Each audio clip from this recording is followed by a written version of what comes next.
आणि यानंतर आपण जाणार आहोत गुणरत्न सदावर्ते बोलतायत त्याकडे। कोण कोण होते? उद्धव मुंबईत लोक राहत नाहीत का? मुंबईतले लोक हिंदुस्थानी नागरिक नाहीत का? गणेश भक्त मुंबईतले रहिवासी नाही आहेत का? आणि उद्धव यांची मुखसंमती, उद्धव यांचं व्यक्त होणं, उद्धव यांचं स्वागतार्ह भाष्य हे लक्षात आणून देत आहे की उद्धवचं याच्यामध्ये किती इन्व्हॉल्वमेंट आहे। कारण उद्धवचे जे लोकप्रतिनिधी आहेत, संजय जाधव खासदार आहेत, हे त्या मंचकावर जातात, मग उद्धव अगोदर पाठिंबा नाही, पाठिंबा हो नाही, पाठिंबा हो नाही, हे काय नाटक होतं का? अर्थात शिवसेना उद्धव ठाकरे गटाचं सुद्धा हे आंदोलन आहे का? हे उद्धव ठाकरेमध्ये दम असेल तर उद्धव ठाकरेंना आता सत्य बोलावं, उद्धव ठाकरेमध्ये दम असेल तर उद्धव ठाकरेंना सत्य बोलावं। त्या पुढे जाऊन मला म्हणायचंय की ज्या प्रकारे राष्ट्रवादी काँग्रेसचे वयोवृद्ध पुढारी शरद पवार त्यांच्या गटाचे आपण ज्या प्रकारे आमदार तिथं येऊन काय सांगत होते, काय बोलत होते खासदार, कानात बोलतानाचा फोटो जर आपण त्या सन्माननीय खासदार या पदावर बसलेल्या व्यक्तीचा जरंगे कशा प्रकारे ओठापासून तुमच्या माध्यमांच्या माईक कशा दूर राहतील ऐकायला जाऊ नये, आणि ते सुद्धा कशा प्रकारे मोबाईल आडवा ठेवून बोलण्याचा प्रयत्न करत होते, मग ते खासदार बजरंग बाप्पा सोनवणे असोत, त्याचबरोबर बाप्पा काय नाव आहे, बजरंग बाप्पा का आप्पा, बजरंग बाप्पा सोनवणे असतील, त्याचबरोबर आमचा तो काय नाव क्षीरसागर, काय नाव ते क्षीरसागरचं, संदीप आमचा क्षीरसागर सन्माननीय आमदार आहेत, त्याचबरोबर सोळंके, त्याचबरोबर इतर जे राष्ट्रवादी काँग्रेस शरद पवार गटाचे पुढारी तिथं मिरवताना दिसत आहेत। मग मिरवत असताना किती गाड्या कुणी दिल्या, किती मदत केली, लोक कसे जमले, हे देखील सांगण्याचा धाडस राष्ट्रवादी काँग्रेसच्या वयोवृद्ध पुढारी शरद पवार यांच्या या वयातल्या राजकारणामध्ये ताकद है कि नहीं, ये भी हम देखना चाहते हैं भाई। अरे तुम में कितना दम है? क्या तुम सचमुच पब्लिक को सच बोलोगे या पर्दे के पीछे से गेम खेलते रहोगे? हे सुद्धा मला स्पष्टपणे विचारायचंय। परंतु आज महत्वाची गोष्ट आपल्याला सांगू इच्छितो, आम्ही माननीय उच्च न्यायालयात अर्ज केला होता की जरंगेला परवानगी देऊ नका। त्याचबरोबर एक जनहित याचिका सुद्धा दाखल झाली होती। ज्यावेळेस माननीय उच्च न्यायालयाने स्पष्टपणे आपले आदेश दिले, त्या आदेशामध्ये माननीय उच्च न्यायालयाने माननीय सर्वोच्च न्यायालयाच्या शहानी विरुद्ध शहानी विरुद्ध सरकार ह्या सर्वोच्च न्यायालयाच्या निवाड्याचा उल्लेख केलेला आहे। त्याच्यात स्पष्ट आहे की गाड्यांची रोकथाम होऊ नये, त्याच्यात स्पष्ट आहे रस्ते रोको होऊ नयेत, त्याच्यात स्पष्ट आहे की कोणत्याही प्रकारचं दळणवळणाचं नुकसान होऊ नये, त्याच्यात स्पष्ट आहे की नुकसानाची भरपाई कोणाच्या खिशातून करावी, आणि जे इन्स्टिगेट करतात त्यांना कशा प्रकारे प्रतिबंध करावा, इव्हन अटकेपर्यंतच्या कशा प्रकारे कारवाई व्हावी, हे सुद्धा जे आहे त्या निकालावरून पोलिसांना अधिकार प्राप्त होतो। परंतु एक राजकीय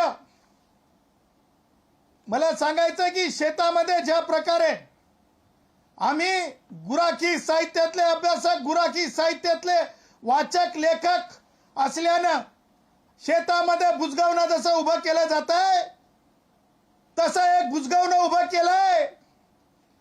ते बुजगावणं शेती कोण पाखरांनी खाऊ नये म्हणून असतंय, परंतु येणाऱ्या गल्लीच्या राजकारणाच्या निवडणुकीसाठी हे जरंगे नावाचा विचार उभा केलाय आणि कुठेतरी अघटित घटना घडवून चुकीचं करण्यासाठीचा हा प्रयत्न आहे। आणि म्हणून न्यायालयाने दिलेले निर्देश, उच्च न्यायालयाने जरंगेच्या बाबतीमध्ये जुन्या केसमध्ये जी सदावर्ते विरुद्ध महाराष्ट्र शासन ही केस आहे त्याच्यामध्ये सुद्धा निर्देश दिलेले आहेत जरंग्याच्याच आंदोलनात. आणि हे सगळ्या गोष्टी विधी लिखित असताना नवीन कायद्याप्रमाणे जरंगेला सकाळी 9 वाजल्यापासून 6 वाजेपर्यंतची वेळ आहे. परंतु जरंगे कायदा बाह्य बोलतो. जरंगे परत चॅलेंज देतो. सरकारला चॅलेंज देणे का म्हणजे सरकारला, मुख्यमंत्र्यांना किंवा उपमुख्यमंत्र्यांना चॅलेंज नव्हे, कायद्याच्या विरुद्ध कायद्याला चॅलेंज देणे. हे कोण करू शकतंय? कायद्यालाच चॅलेंज. कायदाच नाही मानणार. कोर्टात कायद्याला चॅलेंज नाही, कायदाच मानणार नाही. हेकेखोरी. मला जरंगे सारख्या खालच्या शब्दात माजलेले शब्द म्हणायचं नाही, परंतु असंस्कृत वर्तन, त्याचबरोबर लोकांना वेठीस धरण्याची कृत्य, हे सगळ्या गोष्टी ज्या आहेत हे डेलिब्रेटली केल्या चाललेल्या आहेत. आणि म्हणून आम्ही म्हणत आहोत, आम्ही तक्रार केलेली आहे की जरंगेवर कशा प्रकारे कारवाई करावी. कारण आज टॅक्सीची मुवमेंट तिथे बंद आहे. बिहार, यूपी, झारखंड, छत्तीसगड सगळीकडला माझा कष्टकरी, त्याचबरोबर स्टेशनरी, आजचा वर्किंग डे, स्टेशनरीची दुकानांवर परिणाम आहे. त्याचबरोबर आमचे छोटे मोठे जे व्यावसायिक असतात, म्हणजे वेंडर्स, जे स्ट्रीट वेंडर्स, त्यांच्या आज पोटा पाण्याचा विषय झालेला आहे. त्याचबरोबर हॉटेल व्यावसायिक असतील, त्याचबरोबर इतर कामगार कष्टकरी असतील, ह्या सगळ्यांचं जे आहे आज त्यांच्या आपापल्या पद्धतीनं जीवन जगण्याचा जो मार्ग असतो, जो 2 पैसे कमवण्याचा जो मार्ग असतो, त्याच्यावर एक त्रास झालेला आहे. अनेक फ्लायओव्हर, फ्रीवे बंद आहेत. त्याचबरोबर रस्ते जाम करण्यात आलेत. 5000ची मर्यादा ओलांडून टाकलेली आहे. आणि म्हणून मंत्रालयाच्या जवळ हुल्लडबाजी चालू आहे. अरे आंदोलन आहे की हुल्लडबाजी आहे? आंदोलन आहे की काहीतरी चुकीचं करून दाखवायचंय? आणि म्हणून मला असं म्हणायचं आहे की ताबडतोब आमच्या तक्रारीत आम्ही सांगितलेल्याप्रमाणे मनोज जरंगे यांच्या विरुद्ध FIR दाखल करावा. BNS कायद्याखाली, मुंबई पोलीस अधिनियम 1951 खाली. त्याचबरोबर ज्या प्रकारे मनोज जरंगे यांनी वारंवार उच्च न्यायालयाचं आणि पोलिसांनी घालून दिलेल्या जे काही कंडिशन्स आहेत त्याचं उल्लंघन केलेलं आहे.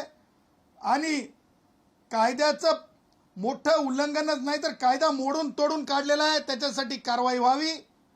त्याचबरोबर जे सपोर्टिंग लीडर आहेत, म्हणजे शहानी विरुद्ध सरकार, ह्याच्यामध्ये जे इन्स्टिगेटर असतात, जे सपोर्टिंग असतात, त्यांच्यावर कारवाई व्हावी. त्या उद्देशानं खासदार संजय जाधव, बजरंग बाप्पा सोनवणे, श्री उद्धव ठाकरे यांच्यावर सुद्धा